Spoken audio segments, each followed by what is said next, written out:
everyone. Welcome to Jets TV. Please comment, subscribe, guys. Comment, subscribe, like the videos. Also, like and share the videos. I want to take the time to thank everyone that does watch, like, and share my videos. You folks are the absolute best. The NFL is here. It's time to talk football. I'm ready to go. But before I get into that, I've gotten a lot of feedback from fellow Jets fans saying, hey, listen, we want to hear you talk more about the Jets, okay? But, we understand you got to cover other teams. You have, other fan bases that love to hear your analysis, but more Jets talk, okay? And I have other fans from other fan bases saying, listen, we get it that you want to talk about the Jets a little bit more, but don't cut us out. We still want to hear your analysis. We still want to hear your score predictions for us. Listen, I'm going to meet you folks in the middle, okay?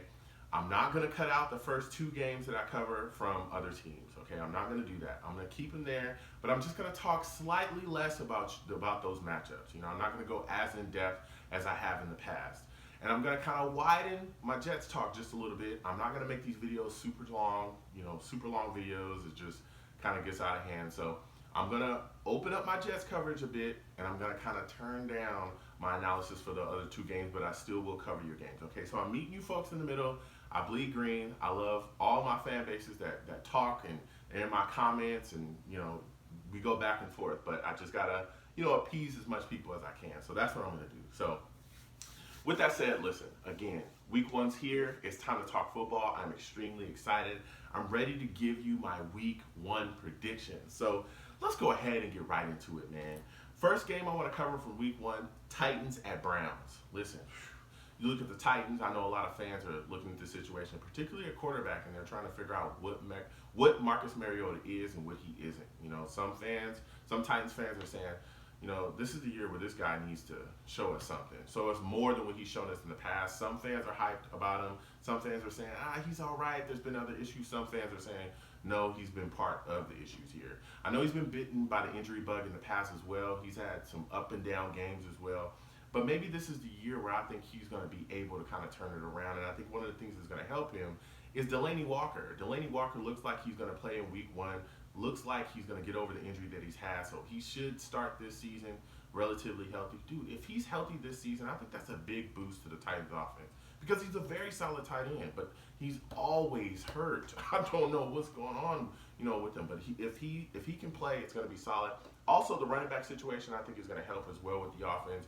Henry, he's dealing with an ankle injury, though.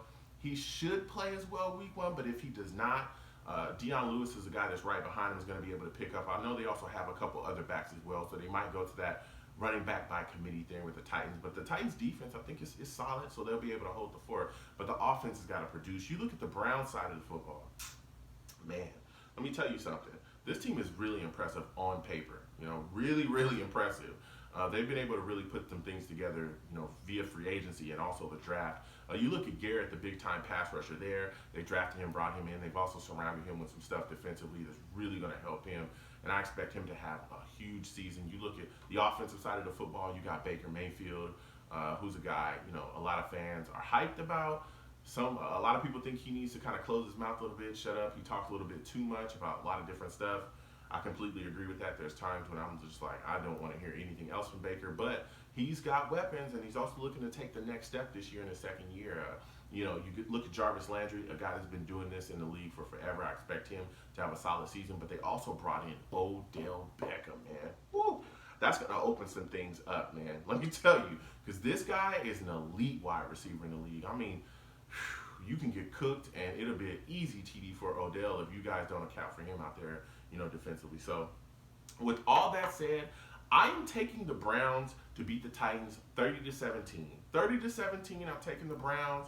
I think they start their season off with a W, and I think this might be the season where they really change the narrative kind of surrounding that franchise. The Browns are losers. They've always been losers, and they'll always be losers. I think this team is going to be able to turn that around. So, again, I am taking the Browns to beat the Titans 30-17.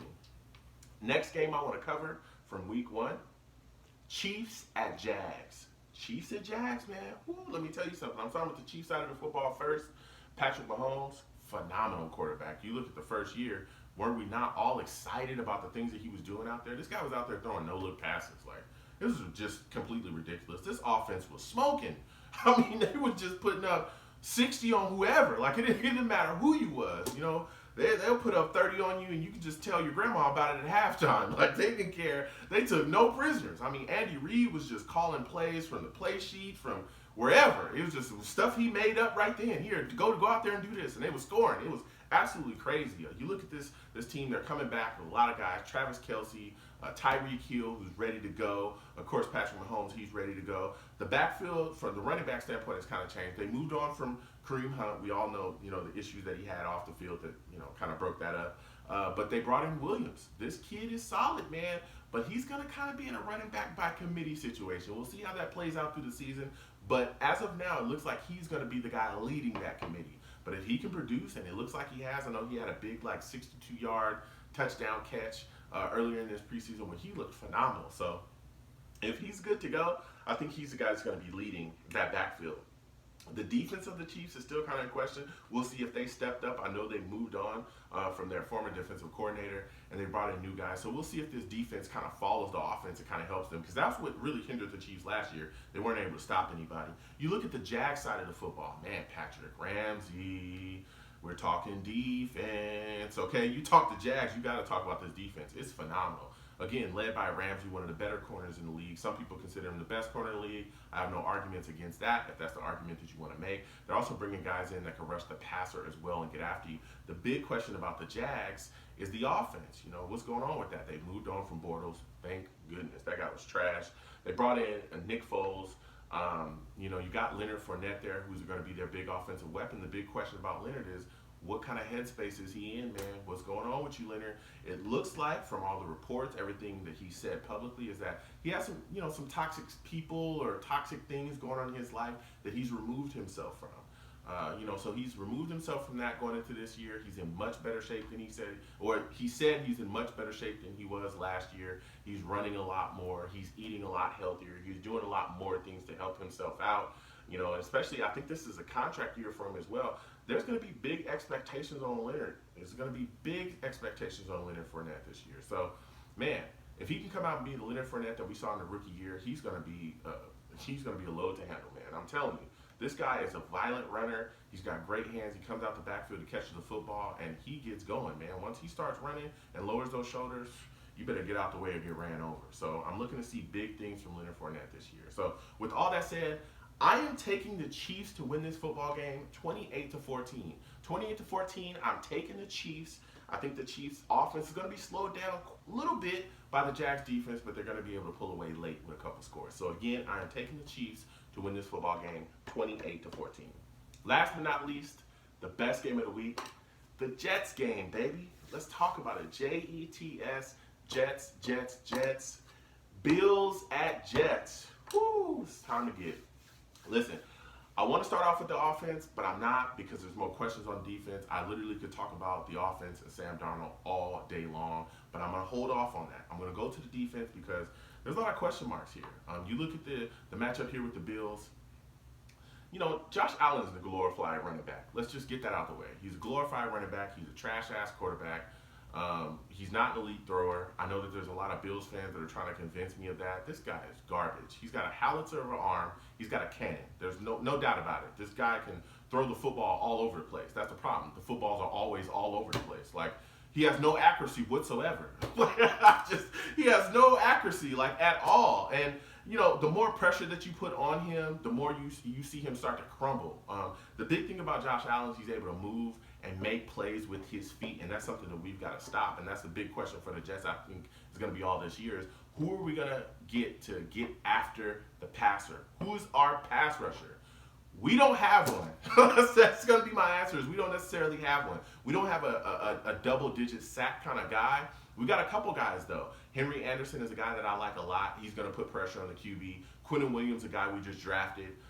Phenomenal college prospect. He's coming in. He's looked really good in preseason. I think he's going to put some pressure on the QB from the interior pass rush. Another guy that I know a lot of fans are kind of pushing off to the side and ready to get out of here. I'm not ready to let him go. It's Leonard Williams. I know a lot of fans are looking at the watch and they're saying, it's about that time for you to start, delivering here, Leonard. Listen, he had a phenomenal rookie year. He's coming into this year.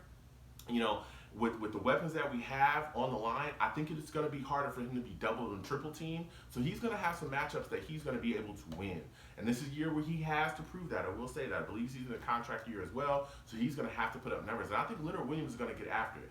I don't necessarily think he's a double-digit sack guy, but I do think that he's a guy that's going to collapse that pocket and force the QB into sacks from other guys that are coming in as well. So another guy that we are not talking about a lot as fans either, that I think has the ability to possibly be a double-digit sack guy, is Jordan Jenkins. Jordan Jenkins, if you look at the stats from last year, he was one of the top guys that was leaders in sacks on our team. I think he had like 7 or 8 sacks. So who's to say he can't get us 11 or 12, maybe 13 sacks? I'll take that, dude. I will take that all night long from Jordan Jenkins. So if he can do that, that'll really help us as well. And I think he'll be a big-time contributor defensively for us, too, at that outside linebacker position. You look at our inside linebacker position, Avery Williamson goes down. He's a torn ACL, so Neville Hewitt's going to fill in. I'm really expecting teams, particularly the Bills, to kind of try to attack that spot. So we'll see how Neville Hewitt is going to hold up in coverage. He's a solid guy, a hold the fort guy. I think he'll be okay, but he'll also be in a rotation with guys. And C.J. Mosley as well, the big linebacker we brought in from the Ravens. I'm looking to see him really step up, continue to be, a big-time leader here, and really impact this defense and really bring, that top-level play that we expect out of him. The second thing that really is going to hinder us is our coverage, and it's particularly from our corners. You look at Tremaine Johnson, he's dealing with the injury. It looks like he's trending to be back by week 1. If he is not, we're going to have some issues. Okay, we're going to have some big issues. I'm not going to pull no punches. I'm just going to say that he is back by week 1. I'm trying to be extremely optimistic here. All right, so if he is back by week 1, you got Roberts on the other side. But after Roberts and Tremaine Johnson, there's big question marks. I know people... You got Brian Poole at the 3rd spot. To me, he's played pretty this preseason as well. So it's a lot of unproven guys after Poole, though. You got Nate Hairstone and all these other guys. It's just like question marks. We don't know what they're going to do in our coverage. So we have to see what's going to happen, because I think the plan for the Bills, just like a lot of other teams this year, is going to come out and spread us out. Go 4 wide, go 5 wide, and just throw darts. Just figure out, watch a guy get open and hit him. Watch a guy get open and hit him. We cannot let that happen. You look at our safety spot, which I think is going to be kind of maybe a saving grace for our cornerback issue, because our safeties are going to be able to help our cornerbacks. And one of those guys who I'm extremely excited about is Marcus May. And the reason why I'm extremely excited about him is because of his versatility. He's a guy that excels in coverage, okay? He's our best cover safety, okay? Point blank, period. This guy can cover deep. This guy can come down into the box. He can cover slot receivers. He helps in run support. He's extremely versatile. The thing is, he's got to just be healthy this season. That's the only thing. He was only hurt last season. A lot of fans soured on him, said he was a bust, said he was trash, blah, blah, blah, blah, blah. I don't think he's a bust. I don't think he's trash. I just think he has to be healthy this season. He's going to turn a lot of those fans around easily, because his rookie year, he was phenomenal. His rookie year, he was the best player on our defense, period. You look at Jamal Adams, who's really taken the next step. In his second year, he was great. I think he continues to come back and be a phenomenal safety within this league, or within this, organization, and in this league, period. But I'm also looking to see how Greg Williams handles these situations. Again, what is he going to dial up? What kind of blitz is he going to get? Is he going to, consistently leave our corners out on an island, kind of sending guys left and right, and how he handles, teams, again, game plan coming in and spreading us out. So we got to figure out what's going to happen there. Now, we're going to the offensive side of the football, because if you look at this Bills team, they do one thing well, and that's bring in pressure, okay? This line that they have, this front that they have is kind of ridiculous, all right? And the question for us is our offensive line. We have some issues here. They all just got healthy, so week 1 is the first time that they're all going to be playing with each other in game action. I know a lot of people are looking around like, well, Joe, what's the problem with that? Well, the problem with that is when you're playing on the offensive line, you have to gel, you have to mesh, you have to work together. You have to know what the man next to you is going to do, what his strengths is, what his faults are, how you can help yourself within the situation, and where he's going to be. If this is week 1, they're kind of going out there and learning these things on the fly, you know what I mean? So I'm hoping we can kind of put it together, especially with Khalil at center. You got Kalichi Osemele at left guard, Beecham at left tackle, Shell at right tackle, Winters at right guard. Like, we've got to figure this out, you know what I mean? So you look at this Bills front, they got Trent Murray, they got Hughes, Starlo Tulete, Ed Oliver, you got Alexander as well, outside linebacker that's going to be coming on the pass rush. We have to get these guys blocked, And one of the things that I really think is going to be in our benefit is something I've been talking about here for years that Adam Gase kind of showed, which was the up-tempo offense. Speed, speed, speed. No huddle, go. Don't let these guys bring in their subs. Don't let these guys bring in different sets and be able to kind of identify stuff, calling plays. You got to go. If you've been out here, you're going to be out here for the whole damn drive, my friend, because I'm going to keep going on down this field, and I'm going to find these open guys, and we're going to score quick. And that's something we saw during the preseason with Gase. He was running a lot of no huddle, up-tempo offense on the first drive, and we were scoring on a lot of those drives. You look at our wide receiver position, it's something I really think we'll be able to take advantage of here in this game. Robbie Anderson dealing with a calf injury. It looks like he's trending to be back as well. If he does, man, I think he's going to be a phenomenal wide receiver this year. I think this might be the year where he has that 1,000+ yard season for us that we're all looking for him to have. Quincy's going to be out there. If Quincy's healthy this season, I think he'll be absolutely, tremendous for us. Jamison Crowder's a guy I look to really see have a big game in this game as well. Phenomenal wide receiver, came from the Redskins. He's a slot guy. Has some injuries, with the Redskins, didn't play much last year. Comes here with us, and man, he's looked really good. If we can get the football in his hands, he's a guy that working that slot. Once he gets the ball in his hands, he just hits another gear and it's gone. So those guys have to be big time contributors this year for us, and they got to stay healthy. Another guy, outside of Sam, who's phenomenal. We're looking to see him take the next step this year. He looked great in preseason. Coming out there this year, he looks like he's picked up the offense really well. He has a command of the offense. But the other big guy we have right behind him, man, is Le'Veon Bell, man. We got Le'Veon Bell, dude. We got Le'Veon Bell, man. I want to take the time to really continue to say this. We got Le'Veon Bell, damn it. Like, I don't know, it happened. We were able to sign him, and he's coming here. He's our star. I know a lot of fans are extremely excited about him. I am as well. Look, I'm not expecting Le'Veon to have like 300 yards in this game or nothing like that. If he has 80 yards and 2 touchdowns, I'll be fine with that. 80 yards and a touchdown, whatever. But I know that he's going to provide something, that we've been looking for quite some time, and it's having that weapon. That guy that we can go to when all the chips are down, and he's going to be able to score, period. Le'Veon is a guy, a lot of versatility, come out the backfield, catch the football.